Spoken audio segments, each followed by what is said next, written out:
Hi, I'm Tabobo Pape and welcome to our fifth and final lesson on transactional writing. Remember, in our first lessons, we looked at style and diction and how they have to be appropriate to the situation. In the second lesson, we learned about writing friendly letters and how an informal style is appropriate for friendly communication. We also looked at writing formal letters, and in that lesson, we learned about business letters, faxes, and memoranda. So, you all remember the definition of transactional writing. As you should all by now know, transactional writing is writing that is done for a specific purpose or function.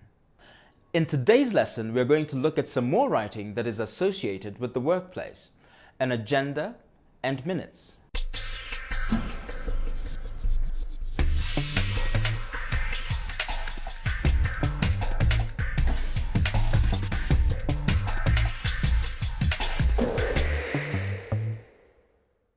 By the end of this lesson, you should be able to state the purpose of minutes and an agenda, set out minutes and an agenda, as well as create suitable content for minutes and an agenda.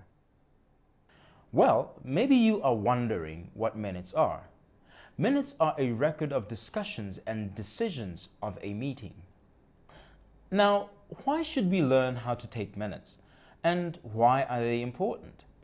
Minutes are very helpful to a person who was absent from a meeting, so that he or she can read the minutes to find out what they missed out on.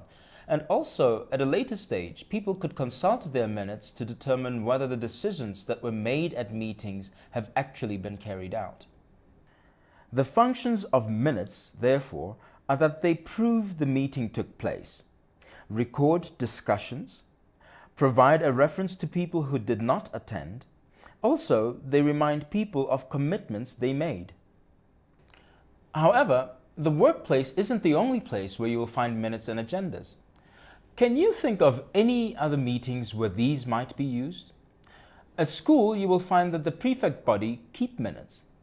If you belong to a sports club, they will also keep minutes, and hopefully after this lesson, if they do not keep minutes, you can show them how.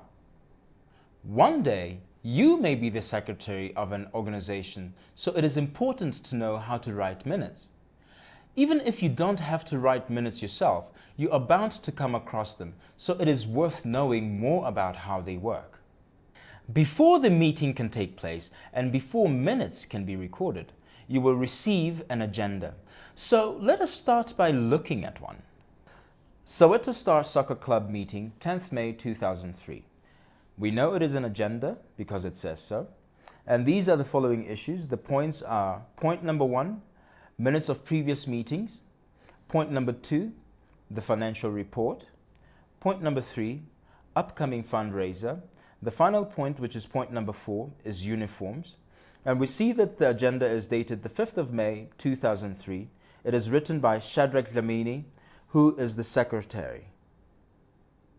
The agenda is sent to all members of a society or club before the meeting so that they can see what matters will be discussed. It also helps to provide a structure for the meeting as it keeps the discussion focused on specific issues. Did you notice the date and name at the bottom of the agenda? The agenda should be issued at least a few days before the meeting. Here we can see the agenda is issued on the 5th of May and the meeting takes place on the 10th of May. Usually, the secretary of an organization, and in this case we are talking about Mr. Shadrach Dlamini, who is the secretary is responsible for drawing up and sending out the agenda. The headings that are used in the agenda are the same as the headings that will be used in the minutes.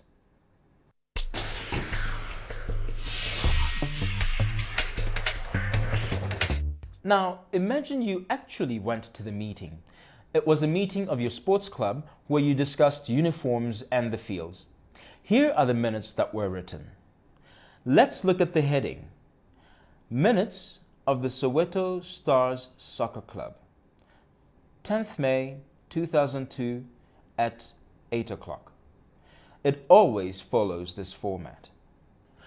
When you write your minutes, you can adjust it by changing the details to those of your meeting. Next, you list the names of the people who attended the meeting here. The names of the office bearers come first, with the positions that they hold in brackets after their name. The names of the people who excused themselves from the meeting come here.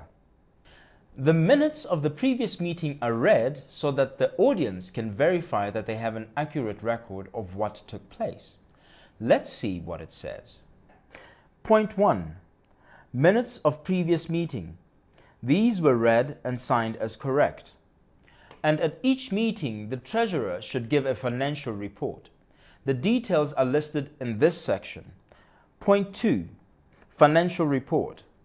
A 2,000 Rand deposit was paid to the Lake Clubhouse. There is a balance of 17,345 Rand and 30 cents in the current account. Now that we have looked at the first few headings, which hardly ever change, let us look at the topics that were discussed at the meeting. For this, we need to go back to the agenda. Remember from the agenda that the fundraiser and uniforms were going to be discussed. Let's look at the minutes and see what was discussed at the meeting. So, in the minutes, the topics covered in the meeting are listed with a brief summary of what was discussed. And remember, the numbering is the same as what was used in the agenda. Point number 3, upcoming fundraiser. Simon Brent suggested that a father and son tournament be held next month to raise funds for the senior team. Point number 4, uniforms. Nontokozo Botopela reminded members to return their uniforms or forfeit their deposit.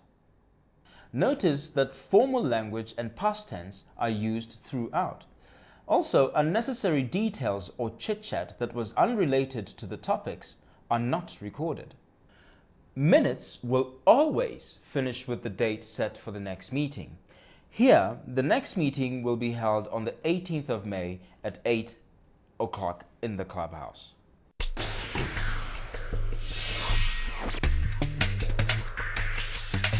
In this lesson, we looked at an example of minutes and an agenda. You are now familiar with the correct format and the type of information to be included in these, as well as the correct tone and style to use. We also now know that minutes follow an agenda. And the required format for minutes is a heading including date, attendees, apologies, minutes of previous meeting, financial report, agenda items, and the next meeting.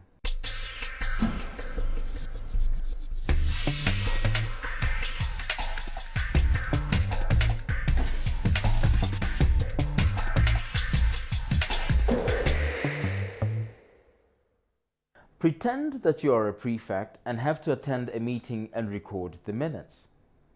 Here is the agenda for the meeting. Prefects meeting, 12th July 2003. Agenda. Point number 1, minutes of previous meeting. Point number 2, financial report. Point number 3, school play.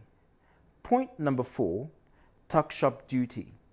Dated the 8th of July 2003, written by Susan de Villiers, head prefect. Now, you go and write up the minutes for this prefect's meeting. And remember to use the correct format as well as numbering the points correctly. Well, this concludes our series of lessons on transactional writing.